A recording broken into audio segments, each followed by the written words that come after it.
কলাপাড়া উপজেলার মহিপুর ইউনিয়নের বিপিনপুর গ্রামে জমি সংক্রান্ত বিরোধের জেরে যুবদল নেতা সুমন হাওলাদার এবং তার ভাই মিরাজের বিরুদ্ধে সৌদি প্রবাসীর স্ত্রী জান্নাতি বেগম এবং তার শাশুড়ি হাসিনা বেগমকে মারধরের অভিযোগ উঠেছে। শনিবার দুপুরে এই ঘটনা ঘটে।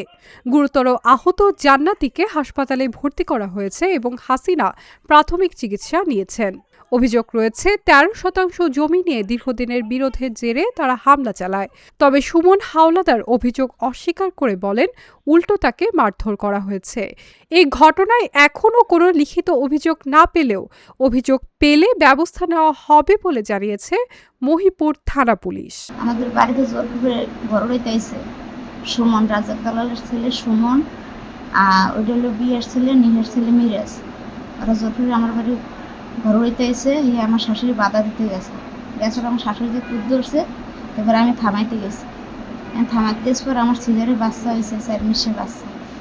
তারপরে আমার পেট পাশে লাথি মারছে, এবার এই রাম পাশে লাথি মারছে, লাস্টে বুক পাশে লাথি মারছে, দম বন্ধ হয়ে গেছে। পরে আমার নন্দের আমার শাশুড়ি আমার ধরছে। ধরার পরে এবার আমার শাশুড়িকে আত্মহত্যা, তার বেশি ক্ষতি হয় না, কারণ আমি অসুস্থ বেশি।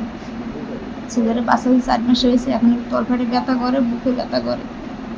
আর এই রানের গলায় বিজলে এলেছে, দাড়ি গলায় খামচি মারছে।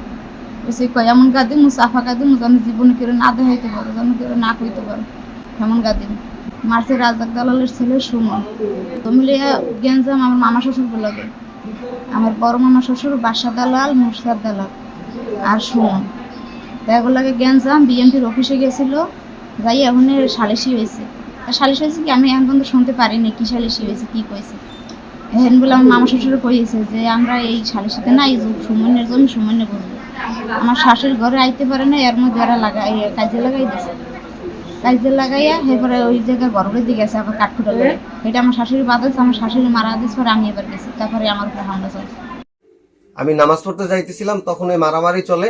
আমি ভিডিও করছি, তবে আমি ভিডিও করার আগে ওই মহিলার অনেক মারছে এবং ওই মারতেছে দেখেই আমি ভিডিওটা করতেছিলাম।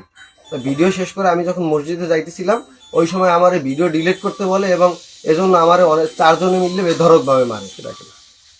আর 4 জনের মধ্যে একজন হচ্ছে গিয়ে রায়হান, বাদশা হাওলাদারের ছেলে, দ্বিতীয় হচ্ছে মিরাজ, যে রাজ্জাক দালালের ছোট ছেলে, এবং সুমন হাওলাদার, যে রাজ্জাক দালালের প্রথম ঘরের 3য় সন্তান, এবং নুরসাদ হাওলাদার, যিনি বাদশা হাওলাদারের ছোট ভাই।